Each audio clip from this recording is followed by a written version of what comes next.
Welcome back, everybody. Today we're testing the new Storm Summit.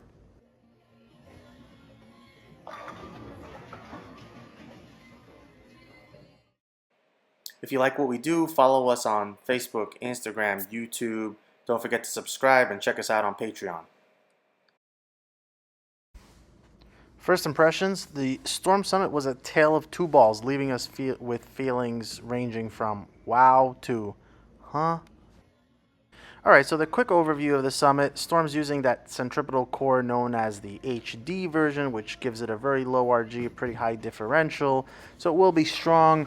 Storm is using what's now called an amplified inertia outer core, which appears to help yield a consistent spec from 16 to 14 pounds. Sounds like a great idea, but I think more is made of this on paper than we've ever seen on lane ball reaction. We've been testing 14 and 15 pound for years and have rarely seen any actual viable difference. Anyway, the TX23 cover stock is said to be a descendant of the TX16 from the venerable Phaze 2, but in a hybrid version.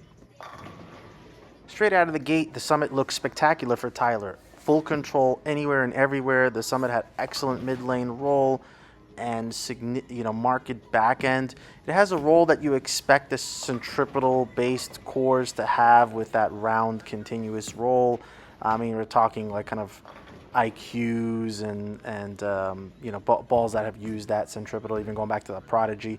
It's pretty strong overall, and immediately I can see it as a strong control ball. The ball worked from outside and inside angles, so he had miss room. He would get a little bit of overhook and then have to adjust in. He kept a good look for, I would say, about 10 frames, and then things went south. At first, it started with 10-pin leaves and various attempts, to sort of clean that up with minor adjustments. But ultimately, once he got past the fourth arrow, to get past that dry line he created, the Summit just didn't have the giddy up to make it back. It was done.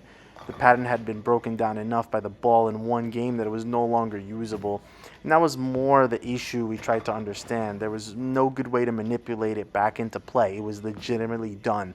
And that might sound like I'm saying, I'm not saying anything odd, but it was so noticeable from on to off. Again, it could be our house pattern and lane beds with the mid lane friction that exacerbates that. Tyler had a quick look comparing to the Phaze 2, and in short, he saw a slightly longer, later response from the Phaze 2 that is also a few boards weaker. Phaze 2 looks a bit torquier versus the slightly rounder shape of the Summit, and it makes sense when you compare the cores. Brian is up next with the Summit. It's somewhat similar story here. The Summit is obviously a strong ball. Brian didn't have too much trouble getting length with it, though.